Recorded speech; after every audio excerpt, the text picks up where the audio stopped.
Au sujet de cette sortie des évêques, il y a une question qui revient. De quoi se mêle-t-il? Avant de répondre à cette question, je voudrais dire que je suis tout ahuri quand j'écoute Madame Bolabel, Marie. Vous dites que Paul Biya nous a sorti du chaos. Oui.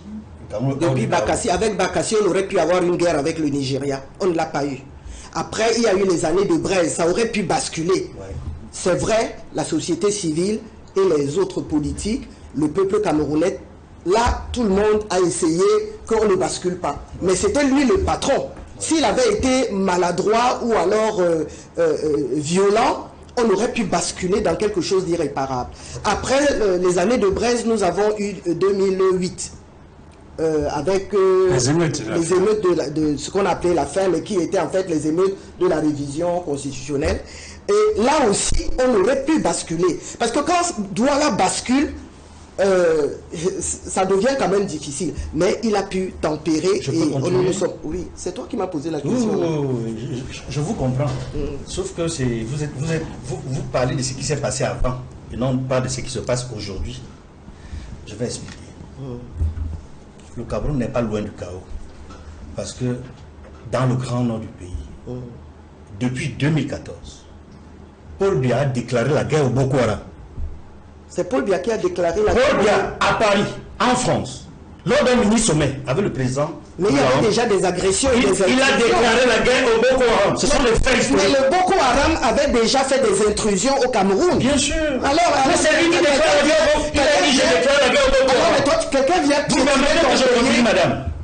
Mais alors, ne dis pas des contre-vérités. Je n'ai pas dit les contre-vérités. J'ai dit ce que Paul Biya a dit. C'est archivé. C'est archivé. Et alors, je déclare la guerre au Boko Haram. Est-ce que c'est aussi archivé qu'il y avait intrusion? En 2014. Il y avait intrusion, non? À l'issue d'un sommet à Paris. Ce sont les faits. Et depuis 2014, Boko Haram sévit dans l'extrême nord du pays, dans une partie de la région du Nord. Et fait des centaines, et a déjà fait plusieurs centaines de milliers de réfugiés. Si ce n'est le million de réfugiés camerounais qui descendent vers le Grand Sud, parce qu'ils ne sont pas en sécurité dans le Grand Nord. Il y a eu plusieurs dizaines de morts, si ce n'est des centaines de morts, depuis 2014 dans le grand nord du Cameroun liés à Boko Haram. S'il te plaît, laisse Boko Haram. Permettez-moi de parler, madame. Non, ne cherche pas des sujets qui ne... C'est ma parole, je ne vous ai pas interrompu, madame. Oui, mais tu es grave. Après le grand nord, qui n'est pas en sécurité, parce que la guerre de Boko Haram affecte les trois régions du grand nord, les deux principales, extrême nord et nord. Dans la Damawa, c'est davantage les coupeurs de route, qui sont également dans la région de l'Est. Et l'Est du Cameroun a des conséquences de l'insécurité, de l'instabilité en Centrafrique. Donc, l'extrême nord n'est pas en paix. Le nord n'est pas en paix. La Damawa n'est pas totalement en paix. L'Est n'est pas totalement en paix. À ces quatre régions, j'ajoute le nord-ouest et le sud-ouest, qui depuis 2016 ne sont pas en paix. Ont connu, il y a ce qu'on appelle la crise anglophone. À partir de 2016 et depuis 2017, c'est la guerre dans le nord-ouest et le sud-ouest. Et qui rapporte 6 régions, ça rapporte quoi? 6 régions sur 10 au Cameroun ne sont pas en paix. Voilà un petit tableau synoptique de la station de stabilité, entre guillemets, de paix, entre guillemets, du Cameroun. 6 régions sur 10 ne sont pas en paix, ne connaissent pas la véritable stabilité. Mieux, pas vrai. Mieux, le Premier ministre, chef du gouvernement, a décrété le nord-ouest, le sud-ouest et l'extrême nord, zone économiquement sinistrée. Et ça signifie ce que ça signifie. Des zones économiquement sinistrées. Avec des guerres, on fait des guerres, bien sûr. Alors, s'il vous plaît, s'il vous plaît, je vais faire une précision. Elle m'interrompt tout le temps. Oui, je vais donner le reste de mon temps. Je fais une précision. Alors, vous voyez, quand vous parlez tous en même temps, on n'écoute pas la maison. Oui. Il y a donc des gens qui ont sacrifié leur temps, cette mi-journée, pour nous écouter. Et ils ont besoin, n'est-ce pas, d'être édifiés sur un certain nombre de choses. Et là, ils sont édifiés avec Kamgia, ils sont Cameroun qui est dans le chaos. Donc, ce qu'on fait, c'est que vous permettez à tout le monde de finir. Dès qu'il a fini... Tu ne me donneras plus la parole. Comment je ne vous donnerai pas la parole? Parce que lorsque vous prenez, vous arrachez la parole, on a le sentiment que vous avez peur de ce qu'il va dire. Non, pas du tout. Voilà, donc dans ce cas, vous permettez donc qu'il finisse. Et lorsqu'il a fini, on fait le tour de table et vous aurez l'occasion de... D'accord, toutes mes excuses. Edmond, je vous en prie. Toutes mes excuses. Merci. Merci, Honorable. Donc, après la situation... Donc vous avez dressé un tableau synoptique. La situation de guerre. Très bien. Et d'absence de paix au Cameroun que j'ai dressé. 6 régions sur 10 ne sont pas en paix au Cameroun. Sur le plan économique, il y a 3 régions économiquement sinistrées qui sont l'extrême nord, le nord-ouest et le sud-ouest. Il dit c'est officiel. Ça a été dit par les officiels. C'est le Premier ministre qui l'a dit. 3 régions économiquement sinistrées. Je vais plus loin. Nous sommes dans un pays qui est reconnu par les statistiques même nationales. Les instances de l'ONU et même de la statistique nationale, à travers les chiffres, montrent que nous ne sommes plus un pays qui connaissait dans le passé ce qu'on appelait l'autosuffisance alimentaire. Nous sommes un pays qui importe beaucoup plus qu'il ne produit pour se nourrir. C'est-à-dire qu'en réalité, les chiffres montrent que un tiers des Camerounais ne mangent pas à sa faim. 3 millions de Camerounais sont dans une situation d'insuffisance alimentaire. Les chiffres sont officiels du gouvernement camerounais, de l'Institut de la statistique nationale et même du programme alimentaire mondial. C'est-à-dire 10 millions de Camerounais ne mangent pas à sa faim. 850 francs. C'est pour vous dire que ces éléments que je mets sur la table ne montrent pas que nous sommes un pays en paix. Nous ne sommes pas véritablement en paix. Ne montrent pas que nous sommes un pays économiquement autosuffisant. Et quand on a faim, c'est un problème. Le Cameroun était, avant, jusqu'en 1982, un pays à revenu intermédiaire. Nous mangeons à notre faim. Nous exportions même la nourriture dans les pays voisins. C'est que nous ne faisons plus. Bon, maintenant, je vais revenir sur la question même que vous m'avez posée par rapport à la sortie des évêques. Oui. Et j'estime. Et j'ai réitéré ma question, de quoi se mêle-t-il?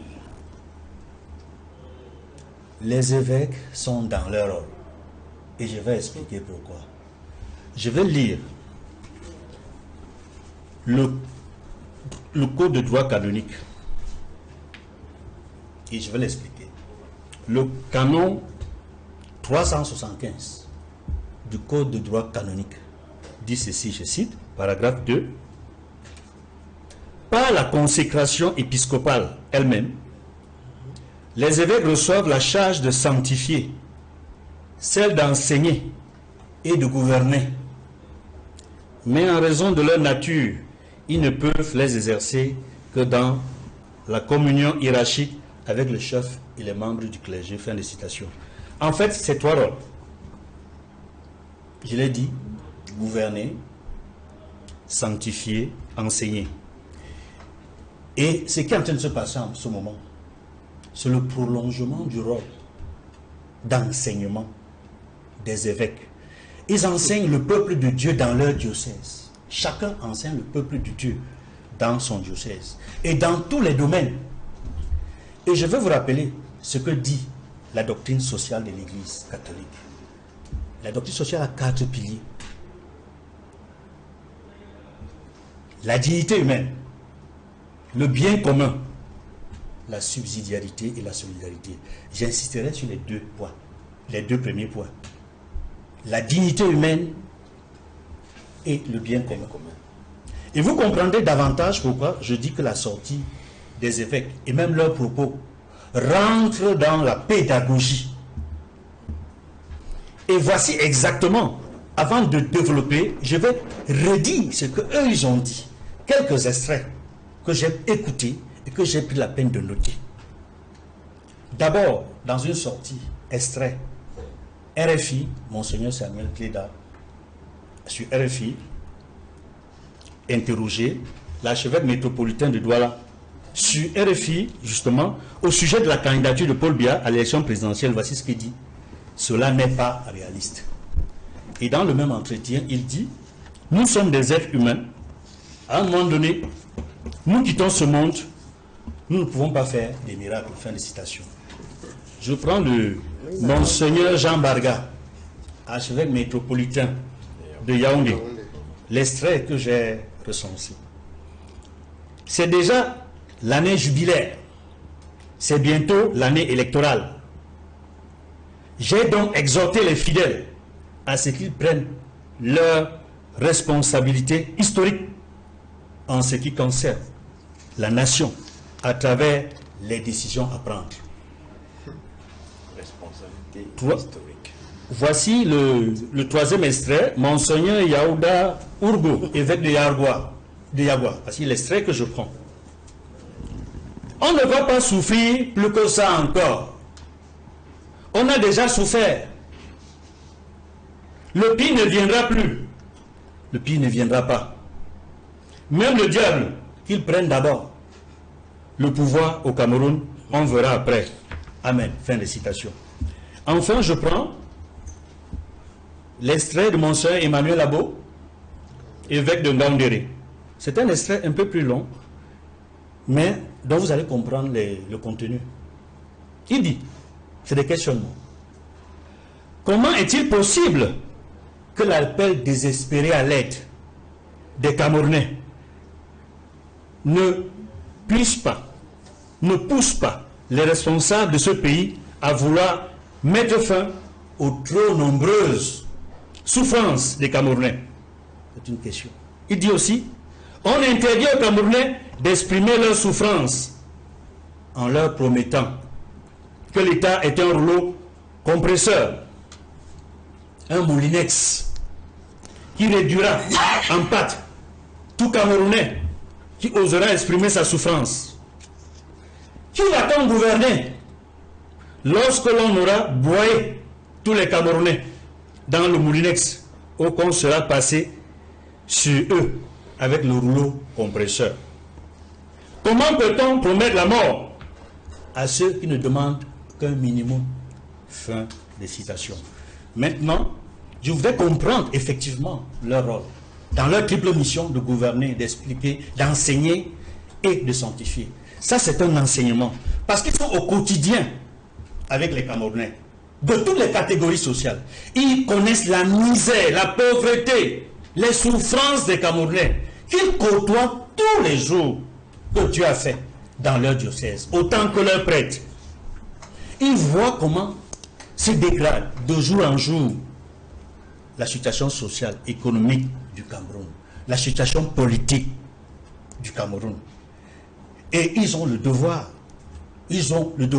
parce qu'ils gouvernent, parce qu'ils enseignent, parce qu'ils sanctifient le peuple de Dieu qui est dans leur diocèse, ils ont un devoir de vérité. C'est pour ça que dans leurs homélies respectives, ou lorsqu'ils sont interrogés, ils doivent prendre position pour dire ce qui est bien pour le Cameroun et ce qui n'est pas bien pour le Cameroun par rapport au peuple de Dieu que sont leurs fidèles. Et je précise, j'insiste là-dessus, que leurs fidèles sont de toutes les catégories sociales. Il y en a qui sont riches, il y en a qui sont moins riches. C'est pour ça qu'il y a le principe de la solidarité. Et je rappelle tout à l'heure, la dignité humaine et le bien commun. Et vous avez remarqué que dans la plupart des homélies des prêtres, des évêques, il y a des dénonciations par rapport à tout ce qui porte atteinte à la dignité humaine. Il y a des dénonciations chaque fois qui atteignent au bien commun. Par exemple, la corruption, les détournements, c'est le bien commun. C'est-à-dire ce qui appartient à tout le monde. Si nous sommes dans la République, c'est-à-dire la chose publique, il n'est pas bon que certains prennent plus au détriment des autres, que certains écrasent les autres. C'est d'où l'expression, le rappel de l'expression de l'évêque de Ngaoundéré, le moulinex. Vous savez à quoi ça renvoie le moulinex? À quoi ça renvoie le rouleau compresseur? Et ça je tiens à le dire, pour dire merci Seigneur, c'est la première fois que nous voyons une vague de réaction des prélats, des évêques au Cameroun de cette manière. C'est la première fois. Très souvent, c'est seulement, j'ai dit bien très souvent, depuis au moins 30 ans, depuis les années de Braise, comme vous l'avez évoqué tout à l'heure, l'église du Cameroun, catholique du Cameroun, et notamment l'église du Cameroun qui est à Douala, était considérée comme étant la plus frondeuse depuis le cardinal Christian Toumi. Et depuis que Cléna a succédé au cardinal Christian Toumi, c'était Douala qui était critique et considérée comme frondeuse. Aujourd'hui, ma grande surprise, ce n'est pas seulement la réaction d'autres évêques qui ne sont pas très connus, comme Monseigneur Samuel Teda. C'est surtout la réaction de l'archevêque de Yaoundé. Parce qu'historiquement, tous les archevêques de Yaoundé ont des positions très modérées ou alors des positions en faveur du pouvoir. Ou même silencieuses. Ou silencieuses. Historiquement. Je dis depuis au moins les années de Blaise, depuis les années 90. Mais quand j'ai écouté Jean Barga, je me suis dit, ça c'est un signe des temps. C'est le Seigneur, c'est l'Esprit Saint qui leur a parlé. Allez-y, transmettez le message. Et ils l'ont fait. Et je crois que ce message est fort. Il ne faut pas le prendre avec dérision, ni avec sarcasme, comme semble le faire une panéliste ici sur le plateau. Ils sont dans leur rôle.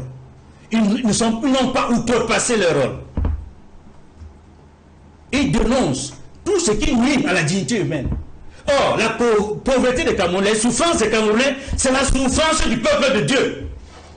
La dignité humaine au Cameroun est écrasée. Les évêques dénoncent ça. Le bien commun au Cameroun n'est pas respecté. Les plus riches écrasent les plus pauvres. Les gouvernants écrasent les gouvernés. Et Paul Biya lui-même a reconnu la mauvaise gouvernance dans son discours du 31 décembre 2024. Qui a des problèmes de gouvernance. Et c'est la même chose, dit autrement, par les évêques qui sont en contact permanent. Ils sont en contact permanent avec le peuple de Dieu, avec les fidèles. Il n'y a rien de plus que ça. Alors,